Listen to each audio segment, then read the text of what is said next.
আপনারা কি জানেন কিয়ামতের ময়দানে আল্লাহর কাছে বান্দা কোন আমল করলে হিসেব ছাড়া জান্নাতে যাবে? জানেন কেউ? বলতে পারেন কেউ? ভাই, আল্লাহর কাছে হিসেব দিয়ে জান্নাতে যাওয়া কি সহজ কাম না কঠিন কাজ? আরে আল্লাহর কাছে তো অনেক দূরের কথা। আপনি যে প্রতিষ্ঠানে চাকরি করেন তার মালিকের কাছে, উপরস্থ বসের কাছে একেবারে পুঙ্খানুপুঙ্খ করে প্রতিটা পয়সার হিসাব দিয়ে একদম সবকিছুতে পারফেক্টনেস প্রমাণ করা, এটাই তো একটা কঠিন কাজ, দুঃসাধ্য কাজ। সেখানে সারা জীবনের হিসাব আল্লাহর কাছে দিয়ে পাই পাই করে তারপর আপনি জান্নাতে যাবেন, বিষয়টা এত সহজ না। তাহলে হিসেব ছাড়া আল্লাহ তাআলা এমনিতেই বলবেন হিসাব টিসাব নাই, তোমাকে এমনি জান্নাতে দিলাম, এটা চান আপনারা?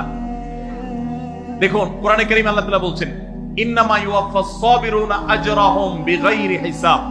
আল্লাহ বিনিময় দেওয়ার ক্ষেত্রে, সওয়াব দেওয়ার ক্ষেত্রে দুনিয়াতে যারা সবরকারী হবে, যারা ধৈর্যশীল হবে, যারা সহিষ্ণু হবে, যারা নিজেকে নিয়ন্ত্রণ করতে পারবে, এই সবরকারীদেরকে আল্লাহ তাআলা হিসেব ছাড়া দিবেন, তাদেরকে সওয়াব দিবেন হিসেব ছাড়া।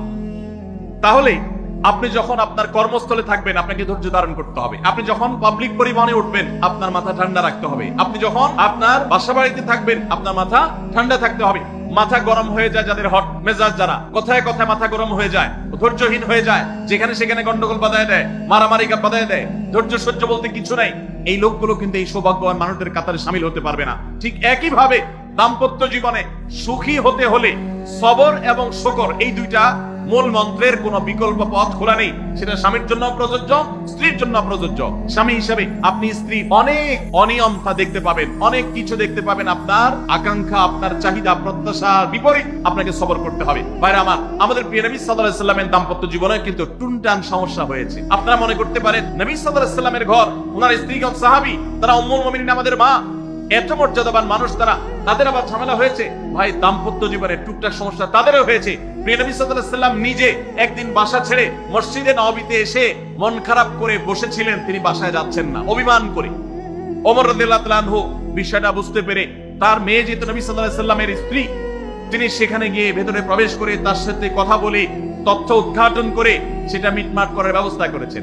স্বয়ং নবী করিম সাল্লাল্লাহু আলাইহি সাল্লামের জামাতা, ইসলামের চতুর্থ খলিফা আলী রাদিয়াল্লাহু তাআলা আনহু, তার মতো এত মর্যাদাবান মানুষ, তার ঘরে স্ত্রী হিসেবে আছেন কে?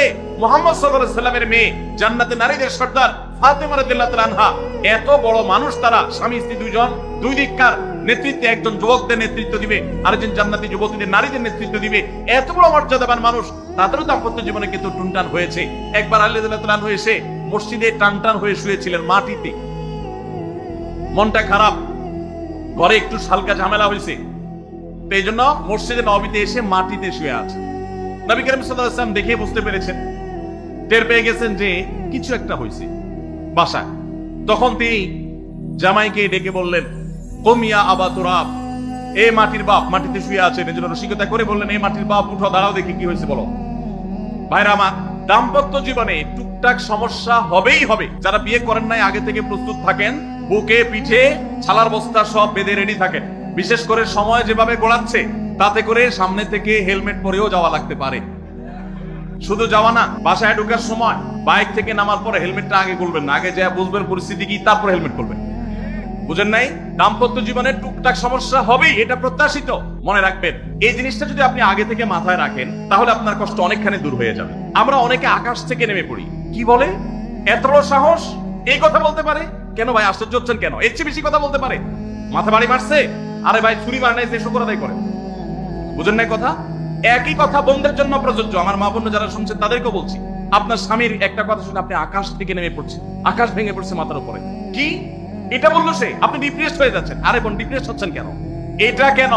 আরো শক্ত কথা আপনাকে বলতে পারে, এটা আপনি মাথায় রাখেন, কারণ দিন শেষে তিনি মানুষ, তার ভুল হতে পারে, একটা সময় তিনি তার ভুল বুঝতে পারেন। দাম্পত্য জীবনে যদি স্বামী স্ত্রী উভয় যদি ধৈর্যশীল না হয়, সবরকারী না হয়, হুটহাট রিঅ্যাকশন করে ফেলে, কখনো দাম্পত্য জীবনে সুখী হওয়া সম্ভব নয়। মনে রাখতে হবে, একসাথে থাকতে গেলে, দুইটা পাতিল একসাথে থাকতে গেলে টুনটান লাগে না, বাধা হয় না? আপনার কাছে যদি কেউ এসে গাল গল্প দেয়, দেখবেন অনেকে গাল গল্প দেয়, গাল গল্প দেওয়া লোক আছে না নাই? ভাই 30 বছর সংসার করেছি, জীবনে আমাদের একটা কথা হয়নি, ডাহা মিথ্যু,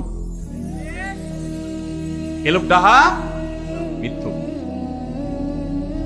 আপনার 50 বছরের সংসারে কোনো বিষয় হয়